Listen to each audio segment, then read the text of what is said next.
हाँ अरे जिया हो।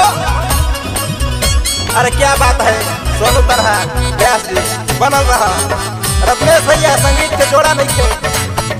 अरे जिया हो अभय सहानी क्या बात है तू बजावे ला ऐसा देख लेके भगवान भला करे है बजावत रहा। होलिया में भागो तारू काहे दिलवा तूर के। अरे मत भागा होलिया में भागो तारू काहे दिलवा तूर के। आवाज माला पिचकारी भोजपुर के। खड़े लगवाई बुकी डाली हमनी हूर के।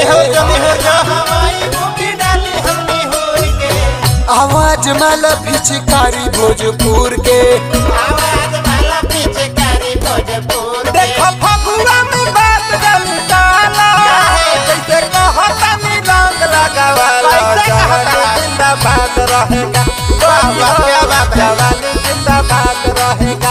गोरी हो जवानी जिंदाबाद रहेगा। गोरी हो जवानी जिंदाबाद रहेगा। देखो फगुआ में बात जमी डाला जैसे कहता नी रंग लगावाला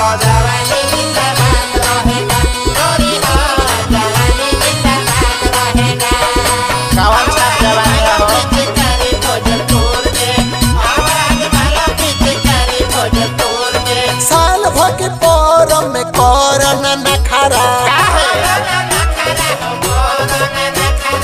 ऐसे तो जवानिया में बाटे हमरो बखारा। साल भर के परम में करना नखरा। ऐसे तो जवानिया में बाटे हमरो बखारा। जीजा लगम हम तू तो साली लगबू दूर के। आवाज माला पिचकारी भोजपुर के। कवन बरान के भटियारी है तोहर गोलाई गोलाई गोलर। अरे क्या बात है जी हो बढ़ गइल तोहर गोलाई गोलाई गोलर। रेट का लेबू का रेट ले है जौन चलत होई बाजार में है ना तुझे तारा के प्याज थोड़े मंगे।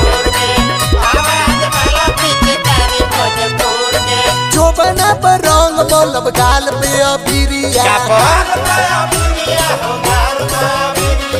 दूर काहे भागो तारू आवो हमरा भीरिया। जो बना पर रंग मोलब गाल पे अबीरिया। दूर काहे भागो तारू आवो हमरा भीरिया। पियले बानी राम दे दो चिखाना अंगूर के। आवाज माला पिचकारी भोजपुर के। तूर के दे तो हर जो बन देखी जरा तावे आना। अच्छा राम जानी जई हो मत जई हो कोनो फार दी हो कैसे से मिले से तारा कोनो फार दी हो।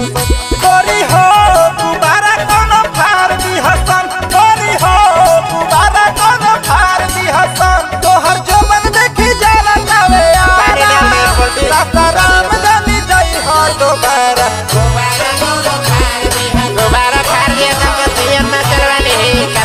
बैठल बड़ा सब लाई मत